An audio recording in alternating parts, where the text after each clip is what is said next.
Clint Eastwood, aujourd'hui âgé de plus de 90 ans, est une légende d'Hollywood avec une carrière qui s'étend sur plusieurs décennies. Mais sa vie personnelle raconte une histoire bien plus complexe. Derrière la célébrité et le succès, Eastwood a fait face à de nombreuses luttes relationnelles, défis personnels et décisions qui ont façonné sa vie de manière que beaucoup ignorent. Dans cette vidéo, nous explorons le côté plus sombre de son parcours, de son réseau compliqué de relations à l'impact sur son héritage. Restez avec nous pour découvrir la vérité derrière la vie de Clint Eastwood. Tout n'est pas aussi glamour qu'il n'y paraît. Le complexe enchevêtrement des relations. Clint Eastwood a eu une combinaison de relations occasionnelles et sérieuses tout au long de sa vie, souvent se chevauchant en termes de durée et d'intensité. Il est connu pour avoir eu 8 enfants avec 6 femmes différentes, bien que seulement la moitié ait été reconnue à l'époque. Eastwood a refusé de divulguer le nombre exact de ses enfants, ce qui a conduit à des rapports variés dans les médias. Le biographe Patrick McGilligan a déclaré que le nombre précis restait flou, notant qu'Eastwood avait eu au moins un enfant alors qu'il était encore au lycée. Les premières années d'Eastwood ont été marquées par des rencontres amoureuses déterminantes. Lors d'une interview pour sa biographie autorisée, Eastwood a raconté au historien Richard Schickel qu'il avait perdu sa virginité avec une voisine lorsqu'il était adolescent. À 19 ans, il a eu une relation avec une enseignante dans la vingtaine, dont l'attachement émotionnel intense l'a conduit à menacer de se suicider lorsqu'il a mis fin à la relation.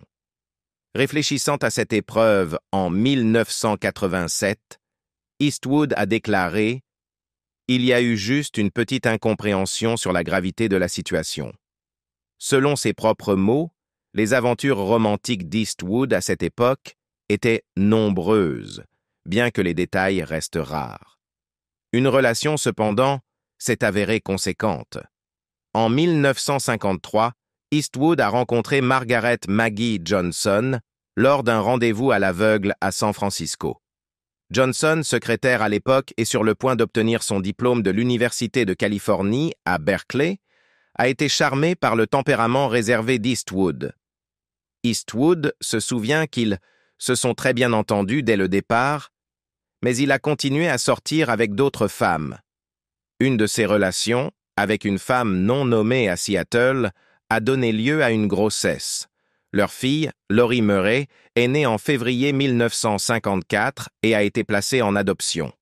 L'existence de Lori est restée inconnue du public jusqu'en 2018 lorsqu'elle a été reconnue comme la fille d'Eastwood à 64 ans. Malgré la grossesse à Seattle, Eastwood a proposé à Johnson. Ils se sont mariés le 19 décembre 1953, quelques semaines avant la naissance de Lori. Le mariage a rencontré des difficultés dès le départ. Eastwood a décrit leur première année comme terrible, admettant qu'il voulait souvent faire ce qu'il voulait. Cette indépendance a annoncé les turbulences à venir. En 1959, pendant la 2e saison de Rawhide, Eastwood a commencé une liaison de 14 ans avec Roxanne Tunis, une danseuse et cascadeuse. Bien que Tunis ait été séparée de son mari, la relation a donné naissance à la 2e fille d'Eastwood, Kimber, en juin 1964. L'existence de Kimber a été tenue secrète jusqu'en 1989, lorsque The National Enquirer a révélé son identité. Selon le biographe Mark Elliott, Johnson aurait pu être au courant de Kimber depuis le début, bien que cela reste incertain.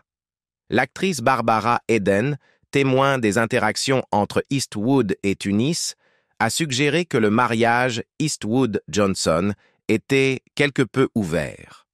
En 1971, un chroniqueur a écrit que le couple gardait ses distances la plupart du temps et restait ensemble en restant séparés. Tunis, décrite comme l'un des vrais amours d'Eastwood, est restée proche de lui jusqu'à sa mort en 2023 à l'âge de 93 ans. Leur fille Kimber a plus tard réfléchi sur les réactions de son père, racontant comment il l'a renié et a refusé d'assister à son mariage en 1990. Malgré cela, la famille de Tunis se souvenait d'Eastwood comme étant enthousiaste à la naissance de Kimber, un sentiment qui semblait en contradiction avec d'autres témoignages. Tout au long de son mariage avec Johnson, Eastwood a entretenu de nombreuses autres liaisons. À la fin des années 1950, il a été lié à l'actrice Mamie Van Doren et à la boxeuse Lavonne, Snow White, Ludiane. Dans les années 1960, ces relations se sont étendues pour inclure des co-stars comme Inger Stevens et Susan St. James, ainsi que des mondaines et des mannequins. Une liaison notable avec l'actrice Jean Seberg a eu lieu pendant le tournage de Paint Your Wagon, tandis qu'une autre aventure avec le mannequin français Cathy Reguin a brièvement fait la une des journaux.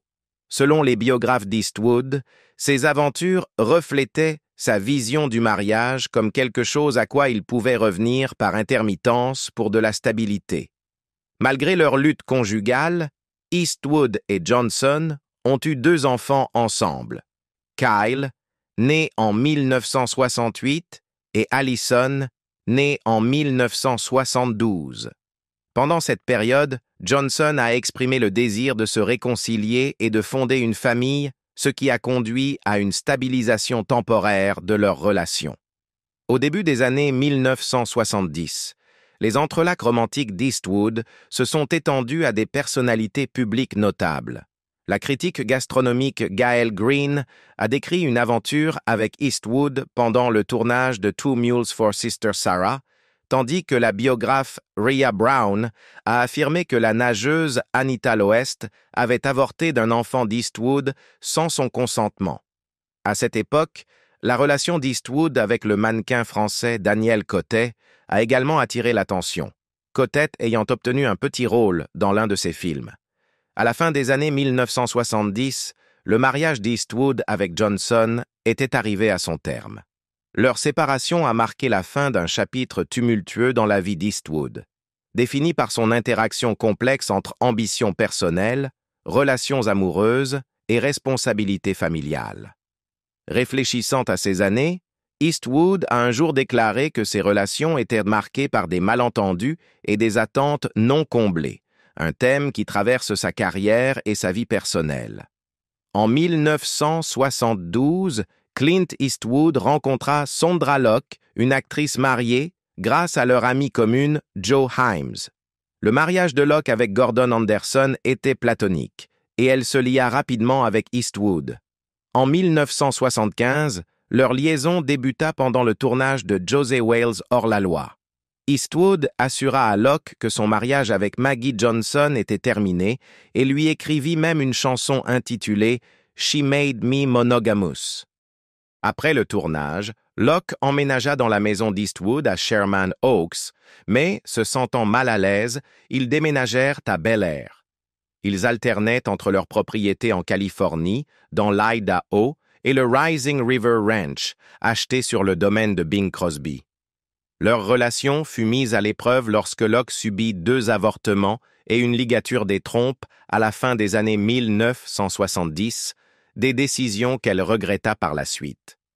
L'épouse d'Eastwood, Maggie Johnson, désapprouvait Locke et lui interdit l'accès aux propriétés familiales. Johnson se sépara officiellement d'Eastwood en 1978 et leur divorce, finalisé en 1984, inclut un règlement financier entre 25 et 30 millions de dollars.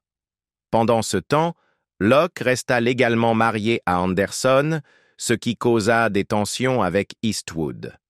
Au début des années 1980, Eastwood reprit ses habitudes de séducteur, multipliant les liaisons, notamment avec l'hôtesse de l'air Jaslyn Reeves. Avec Reeves, il eut 2 enfants, Scott et Catherine Eastwood, dont l'existence resta secrète jusqu'à une révélation en 1990. En 1989, Eastwood mit fin à sa relation avec Locke de manière abrupte, changeant les serrures de leur maison alors qu'elle réalisait Impulse. Locke porta plainte pour concubinage, accusant Eastwood de trahison, et découvrit plus tard l'existence de sa famille secrète. La bataille judiciaire, qui dura une décennie, révéla qu'Eastwood avait orchestré un faux contrat de réalisation avec Warner Bros., Locke poursuivit Eastwood pour fraude en 1995 et un accord à l'amiable fut conclu en 1996. Durant ces conflits juridiques, Locke lutta contre un cancer du sein. Elle porta également plainte contre Warner Bros. Pour avoir saboté sa carrière et obtint un règlement en 1999. Malgré leur histoire tumultueuse, Locke confia qu'Eastwood l'avait probablement aimé autant qu'il en était capable. Locke décéda en 2018 à l'âge de 74 ans, laissant derrière elle un héritage estimé à 20 millions de dollars. Eastwood ne commenta jamais publiquement son décès. Le directeur de la photographie, David Worth, nota plus tard l'amour authentique capturé dans leurs films, tout en déplorant le mépris d'Eastwood pour ses œuvres après leur séparation. La vie personnelle d'Eastwood continua de faire polémique, même après la mort de Locke. En 2024, Catherine Eastwood fit les gros titres à cause de disputes publiques impliquant ses demi-frères et Dina Ruiz, l'ex-épouse d'Eastwood, qui furent apparemment résolues après un appel téléphonique avec son père. En octobre 1988, Eastwood rencontra l'actrice Frances Fisher lors de la pré-production de Pink Cadillac. Leur relation, non exclusive, qui dura 2 ans, devint publique en 1990. Fisher se souvenait avoir cru que leur histoire était la bonne, avant de réaliser que beaucoup de femmes avaient probablement ressenti la même chose avec Eastwood. Ils connurent des moments de bonheur, notamment la naissance de leur fille Francesca le 7 août 1993. Cependant, le besoin d'Eastwood de garder la grossesse secrète et la révélation de ses infidélités entraînèrent leur séparation en janvier 1995. Fisher décrivit son chagrin face à la fin de ses rêves brisés, citant des divergences d'opinion et de croyances comme facteurs aggravants. La relation suivante d'Eastwood fut avec Dina Ruiz, une présentatrice de nouvelles télévisées de 35 ans sa cadette. Ils se rencontrèrent en 1993 lors d'une interview et officialisèrent leur relation en 1995. Ils se marièrent le 30 et 1 mars 1996 et accueillirent leur fille Morgan le 12 décembre de la même année. Dina apparut dans les films d'Eastwood et participa plus tard à l'émission de télé-réalité Mrs. Eastwood & Company en 2012 avec leur fille. L'émission laissait entrevoir des tensions sous-jacentes et en 2013, Dina demanda le divorce, finalisé en décembre 2014. Après leur divorce, Eastwood fréquenta plusieurs femmes, dont Christina Sandera, qui devint sa compagne de longue date en 2014. Le 18 juillet 2024, Eastwood annonça le décès de Sandera, victime d'arythmie et d'une maladie coronarienne, déclarant « Elle me manquera énormément ». La vie familiale d'Eastwood reste souvent mystérieuse. Si des enfants comme Francesca et Morgan sont des figures publiques, d'autres, comme Laurie Murray, dont l'existence fut révélée en 2018, restent plus discrets. Le biographe Patrick McGilligan a émis l'hypothèse qu'Eastwood pourrait avoir d'autres familles. Lorsqu'on lui demanda combien d'enfants il avait lors d'une interview de 60 minutes en 1997, Eastwood répondit énigmatiquement « J'en ai quelques-uns ».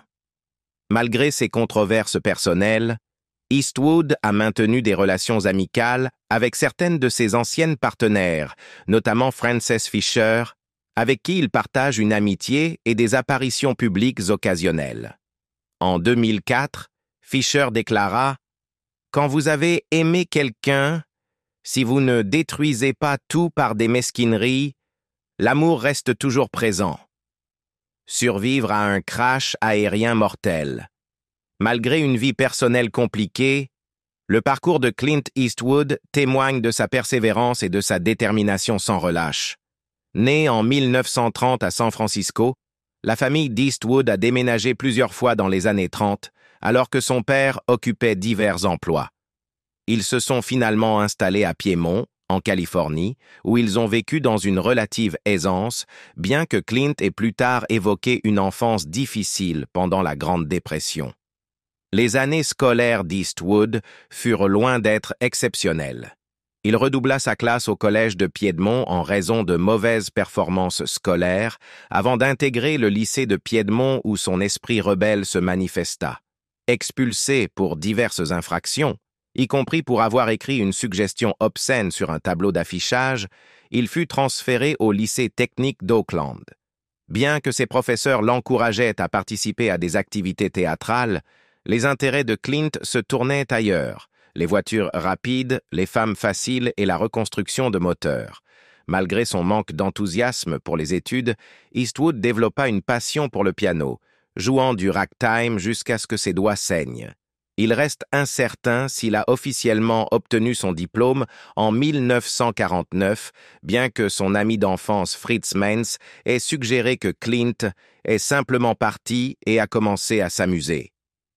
En 1951, Eastwood fut enrôlé dans l'armée américaine pendant la guerre de Corée et stationné à Fort Ord, en Californie, en tant que sauveteur et projectionniste de films. Son temps dans l'armée fut déterminant, non seulement pour sa croissance personnelle, mais aussi pour un événement qui deviendrait l'une de ses histoires marquantes.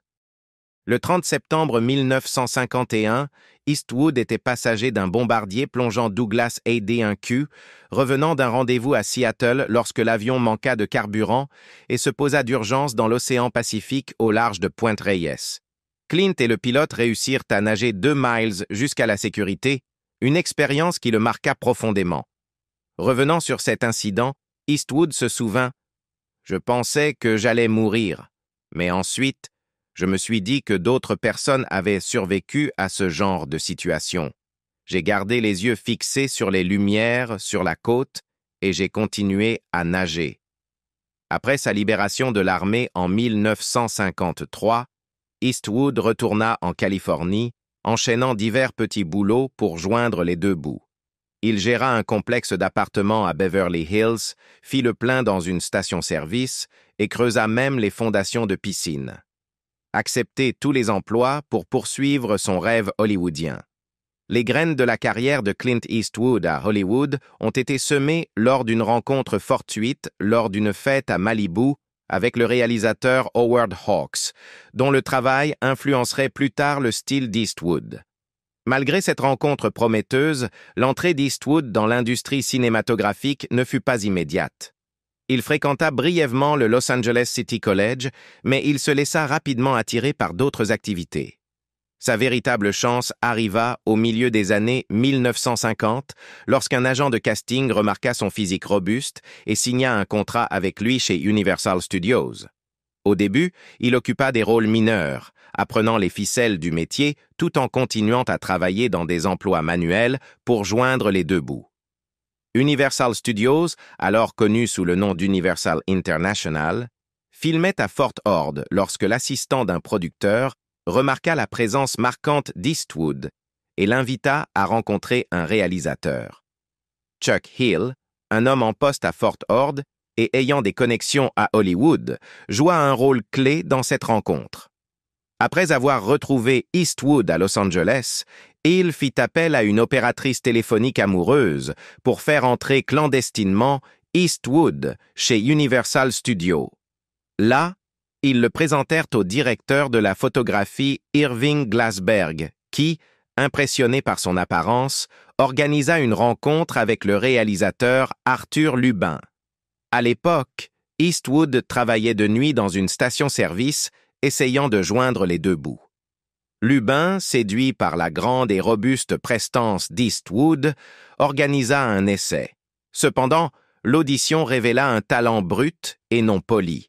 « Amateur », commenta Lubin, conseillant à Eastwood de suivre des cours de théâtre.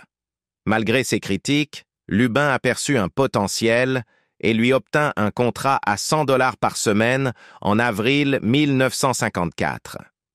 Dans le cadre de sa formation chez Universal, Eastwood participa à des ateliers et joua dans des scènes pour le personnel.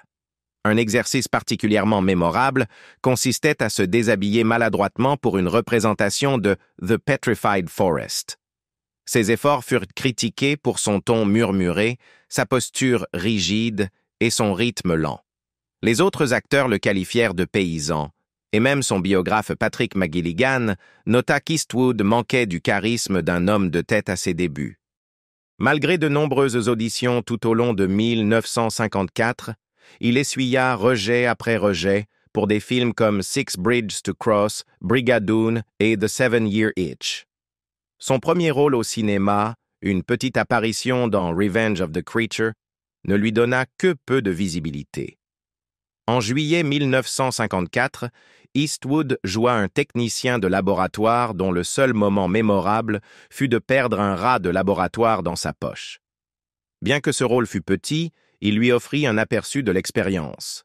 Il enchaîna avec des rôles non crédités dans des films comme Tarantula et Never Say Goodbye. En 1955, Universal en eut assez d'attendre qu'Eastwood se développe et résilia son contrat. Dévasté, il blâma le directeur de casting Robert Palmer et ne lui pardonna jamais ce rejet.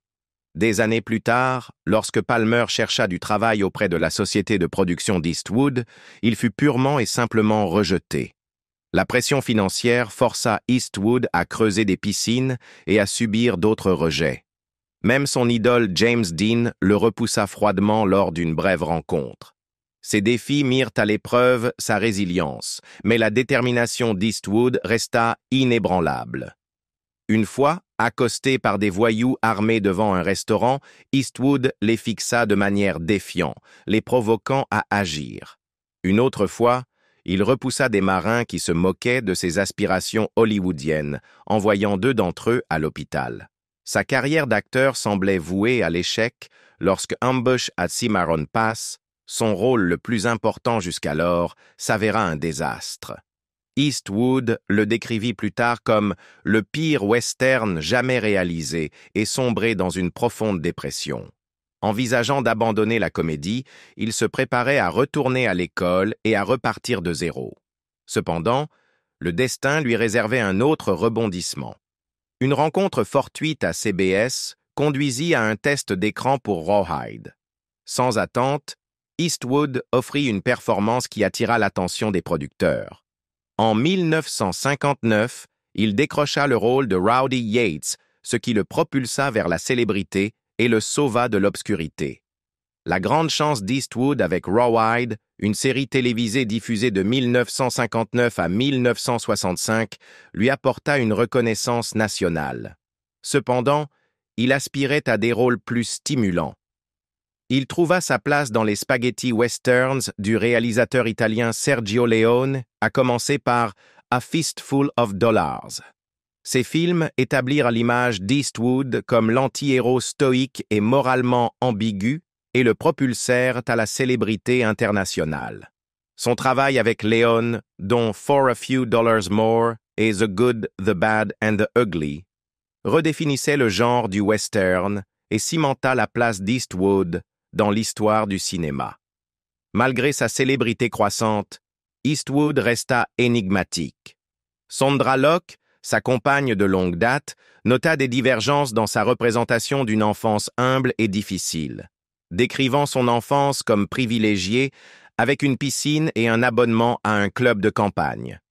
Cette dualité, Eastwood, à la fois homme autodidacte et bénéficiaire d'une base stable, ajoute des couches à la mythologie qui l'entoure. Tout au long des années 1970 et 1980, la carrière d'Eastwood se diversifia. Il joua et réalisa des films iconiques comme Dirty Harry, qui introduisit le public au détective inflexible Harry Callahan. La réplique « Do you feel lucky, punk ?» devint synonyme de la personnalité d'Eastwood, mêlant son charisme à un désir culturel de héros fort et inflexible. En coulisses, Eastwood développa un intérêt pour la politique et les problèmes sociaux, alliant ses idéaux libertariens à une approche pragmatique de la vie. Son lien avec Carmel by the Sea, une ville côtière pittoresque qu'il visita pour la première fois lors de ses jours dans l'armée, se renforça lorsqu'il en devint le maire en 1986, montrant encore une fois sa personnalité multifacette. À mesure que la carrière d'Eastwood avançait dans les années 1990 et au-delà, il se tourna vers la réalisation, obtenant des éloges critiques pour des films comme Unforgiven et Million Dollar Baby, qui remportèrent tous deux des Oscars pour le meilleur réalisateur et le meilleur film. Malgré son succès, des rumeurs et des histoires apocryphes continuèrent de circuler, y compris le mythe persistant selon lequel Clint serait le fils de Stan Laurel, le légendaire comédien du duo Laurel et Hardy. Ces rumeurs, bien que fascinantes, sont infondées et relèvent plus de la mythologie hollywoodienne que de la réalité. Depuis ses premières années de jeune rebelle jusqu'à son ascension en tant que légende d'Hollywood, la vie de Clint Eastwood témoigne de son talent et de son flair pour saisir les opportunités, que ce soit en survivant à un crash d'avion, en créant des personnages inoubliables ou en dirigeant des chefs-d'œuvre.